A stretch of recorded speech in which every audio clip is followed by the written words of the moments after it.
سر اگر بات کریں عدلیہ کے حوالے سے تو پاکستان کے جتنے بھی چیف جسٹس، میں ثاقب نثار صاحب کی بات کروں تو کیا پاکستان کو ایک اور ثاقب نثار ملتا جسٹس منصور علی شاہ صاحب کی نظر میں، تو وہ کیا پاکستان کے حق میں ہوتا چیزیں؟ کیونکہ اس ترمیم کے تحت حکومت کو فائدہ نہیں ہو، تمام جماعتوں کے ارکان کمیٹی میں شامل ہیں، تمام نے مل کر پارلیمنٹ کے اندر جو ہے وہ جو کمیٹی بنی ہے انہوں نے چیف جسٹس بنانا ہے، تو اس میں پارلیمنٹ جو ہے وہ سپیریئر بنی ہے جیسے آئین کے مطابق، باقی تمام انسٹیٹیوشن جو ہے وہ سپیریئر نہیں ہے، پارلیمنٹ سپیریئر ہے، تو آپ کو نہیں لگتا کہ پارلیمنٹ کی جیت ہوئی ہے؟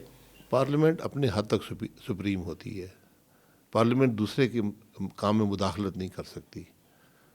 تو آج جو عدل کا نظام ہے، عدل کی بنیاد ہوتی ہے کہ آپ آزاد ہوں، عدلیہ آزاد ہو، آپ نے اس کو ایگزیکٹو کے تابع کر دیا ہے۔ جو پارلیمنٹ اور ایگزیکٹو کی پرفارمنس ہے وہ بھی آپ کے سامنے ہے۔ جو لوگ سلیکٹ کرنے والے ہیں انہوں نے آج 70% جو سینٹ ہے جس کو عوام الیکٹ نہیں کرتے، جس کو یہی لوگ جو اسمبلی میں بیٹھے ہیں یہ الیکٹ کرتے ہیں، اس ملک کی لیڈرشپ الیکٹ کرتی ہے، 70% پیسے دے کر آئے ہیں۔ تو کل آپ کے 70% جج بھی پیسے دے کر آئیں گے۔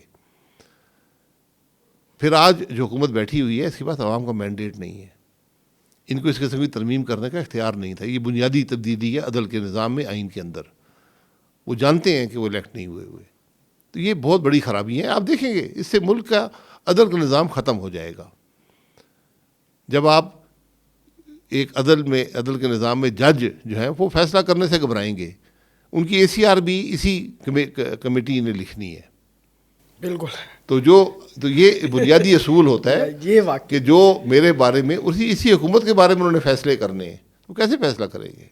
یہ تو آپ نے بالکل ایک مذاق بنا دیا۔ اور یہ دیکھ لیں کہ جو ICJ ہے، نیشنل کورٹ آف جسٹس، اس نے کیا لکھا ہے آپ کے نظام کے بارے میں، اور ایک دن میں لکھا ہے۔ اور پھر اجرت کیا تھی؟ آپ نے رات کے اندھیرے میں ترمیم پاس کی ہے۔ کیا صبح کی روشنی میں ترمیم پاس نہیں ہو سکتی تھی؟ اور بڑی جلدی میں تھی جی، 12 گھنٹے اب ریکارڈ ہے دنیا کا۔ یہ وہ کون سے grains book of world record ہوتا ہے، اس میں آ گیا ہے کہ ایک ملک نے 12 گھنٹے میں ایک بنیادی تبدیلی اپنے آئین میں کر دی۔ اچھا، پاکستان تحریک انصاف نے مسودہ جو ان کے مطابق تیار ہوا تھا مولانا فضل الرحمان صاحب کے ساتھ مل کے کہ یہ چیزیں بھی نکال دے، سارا کچھ ہوا تھا، بس صرف ووٹ نہیں ڈالا، تو کیا لگتا ہے پاکستان تحریک انصاف کہیں نہ کہیں اس ترمیم کے حق میں تھی؟ کیونکہ فیصلہ یہ ترمیم آنے کے بعد سب سے پہلا جو فائدہ لیا وہ پاکستان تحریک انصاف نے لیا ہے، جو سپریم کورٹ میں کہا کہ جی یہ آپ فیصلہ نہیں کر سکتے، یہ آپ سماعت نہیں کر سکتے، یہ ترمیم ہو چکی ہے۔ تو کیا لگتا ہے آپ کو کہ یہ بشرا بی بی کی جو بازیابی ہے، جو رہائی ہے، اس کے ساتھ چیزیں جڑی ہوئی تھی؟ کچھ ایسی چیزیں لگ رہی ہیں؟ پتہ نہیں جی، اگر بشرا بی بی کے لیے آئین میں ترمیم ہوئی ہے تو پھر اللہ ہی ہمارا اللہ ہی حافظ ہمارا۔ دیکھیں بات یہ ہے، جو چیز غلط ہے، جو قانون غلط ہے وہ غلط ہے، اس کا فائدہ جس کو بھی ہو۔ PTI نے کو پارلیمنٹ میں اپوزیشن کا رول ادا کرنا چاہیے، وہ نہیں کر رہے۔ PTI کے پاس آج ملک میں حکومت بھی ایک حکومت بھی ہے کہ وہ وہاں پہ کچھ کر رہے ہیں؟ نہیں، وہاں بھی کوئی تو طرح PTI کی سوچ بھی آپ کے سامنے ہے۔ میں یہی کہہ رہا ہوں، آج جو تینوں جماعتیں ہیں ان کی سوچ، ان کا عمل آپ کے سامنے ہے، اور نہ ان کی سوچ، نہ ان کا نہ ان کا عمل ملک کے مفاد میں ہے۔ یہ آج حقیقت ہے اس ملک کی سیاست کی۔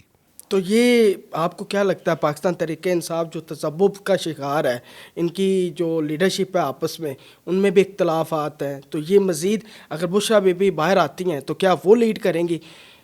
وہاں کوئی لیڈرشپ نہیں ہے، وہاں صرف ایک آدمی ہے، اس کا نام عمران خان ہے۔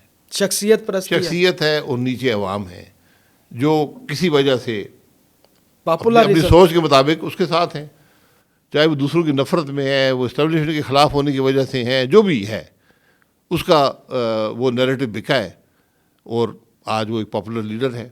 لیکن نہ پرفارمنس حکومت میں رہی ہے، نہ ہی جو آج وہ باتیں کر رہے ہیں کہ سیاست ایسی ہونی چاہیے، اصول ایسے ہونے چاہیے، اسٹیبلشمنٹ کا رول کیا ہونا چاہیے، تو ہم بھول جاتے ہیں کہ عمران خان صاحب تو اسٹیبلشمنٹ کے کندھوں پر ہی اقتدار میں آئے تھے۔ تو اس لیے ہمیں ذرا سب کو اپنے گریبان میں جھانک کر آج بات ملک کی کرنی چاہیے، چھوڑ دیں ان باتوں کو۔ آج تمام آپ حکومت میں ہیں یا اپوزیشن میں ہیں، آج بات ملک کی کریں، ملک کے مسائل کا حل تلاش کریں، کرسیاں مت تلاش کریں۔ بڑی بات آپ نے کی ہے۔ اچھا، آپ کہہ رہے تھے کہ اب عدلیہ آزاد نہیں رہے گی اس ترمیم کے بعد، تو کیا اس سے پہلے عدلیہ آزاد تھی؟ کیا تب حکومت کا اثر رسوخ نہیں تھا؟ جسٹس ثاقب نثار صاحب کو دیکھ لیں، یا اس کے بعد ابھی جسٹس منصور علی شاہ صاحب پہ بھی کافی زیادہ خدشات تھے تمام اتحادی جماعتوں کے، تب کیا آزاد تھی اس ترمیم سے؟ خدشات کی بات یہ نہیں ہے، پہلے تو کاغذوں میں تو آزاد تھی نا، اب تو کاغذوں میں بھی آزاد نہیں ہے، اب تو آپ نے نظام بنا دیا ہے کہ وہ آزاد نہیں رہے۔ تو پہلے وہ جیل میں نہیں تھے، لیکن جیل میں آپ نے ڈالا ہوا تھا۔ تو جو یہ جسٹسز کی آپ بات کرتے ہیں نا، یہ دیکھ لیں ان کو لگایا کس نے تھا۔ خرابی اس نظام کی ہے، جج لگانے کے اندر خرابی ہے۔ جب تک آپ اس کو درست نہیں کریں گے، اور اب تو بالکل ہی چھٹی ہو گئی ہے، اب تو ہمیشہ کمپرومائزڈ آدمی، میں کرپٹ نہیں کہوں گا لیکن اصول بیچنے والا آدمی، ویک آدمی، اس پر جج لگے گا۔ جسٹس یحییٰ آفریدی صاحب کو آپ وی کہہ رہے ہیں؟ نہیں، میں جج کی بات کر رہا ہوں، جو نئے جج لگیں گے، نہیں لگے، میں ابھی جسٹ سلیکشن آف ججز کی بات کر رہا ہوں۔ یہ شاہ آفریدی صاحب اصول والے آدمی ہیں، جو کم از کم میں نے ان کو دیکھا ہے، اصول کی بات کرتے ہیں، قانون کی بات کرتے کل ہیں، کو بھی اصول والے آ ایک سکتے ہیں۔ اچھے چیف جسٹس۔ نہیں، یہ آفریدی صاحب کو دیکھ لینا کیسے لگے تھے، کس پروسیس سے لگے تھے، ان کا شہرت کیا تھی۔ اب جو جج لگیں گے ان کی شہرت بھی آپ دیکھ لیں گے، وہ کمزور لوگ لگائیں گے نا، ہمیں تو آدمی نہیں چاہیے جو اصول کی بات اور قانون کی بات کر سکے۔